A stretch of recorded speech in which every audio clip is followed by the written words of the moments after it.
Hi, it's Larry J. Feldman, owner of Career Changers USA, and today I want to talk about a topic that we all have to deal with: difficult people. Yeah, I can see you wincing as I even made a mention of them. I always like to fall back on the Mark Twain quote. Avoid arguing with stupid people because they'll drag you down to their level and then beat you with experience. We've all been there. People that just get up in the morning and say, what can I do to make everybody as miserable and unreasonable as I am? They're everywhere. I mean, we don't like to admit it, but they're not only people we work with, sometimes it's our family. Just think about how uncomfortable Thanksgiving dinners can get.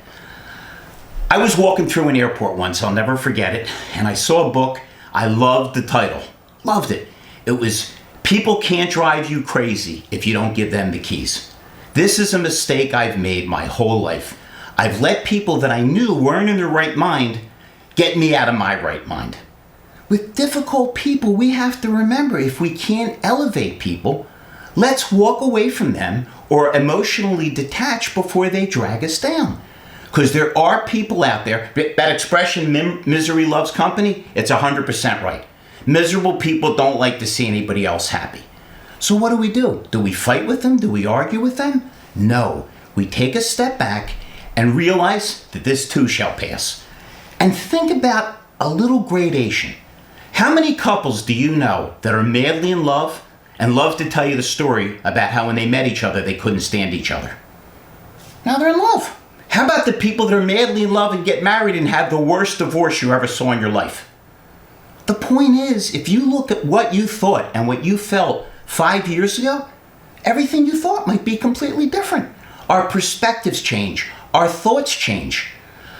This is kind of a strange analogy, but I'm kind of a strange podcaster. How about wrestling?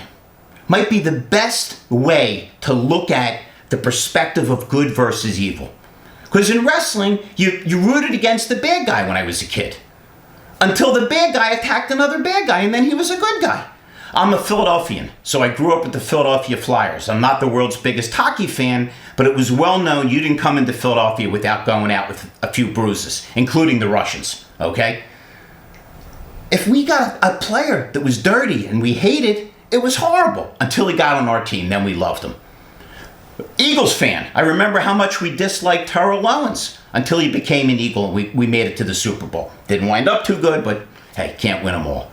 The point is, you're always going to have difficult people. People that are unreasonable, that are unfair. If you let them get too deep in your head, you lose. The concept is to think, you know what?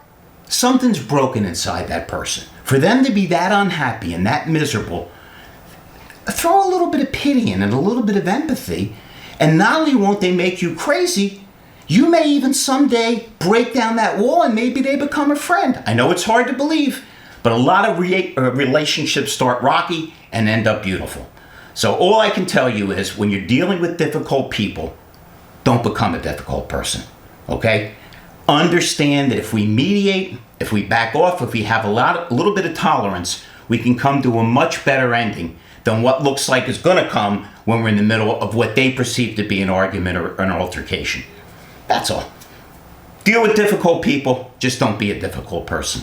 This is Larry J. Feldman, Career Changers USA, and thanks for listening to my Larry Talk.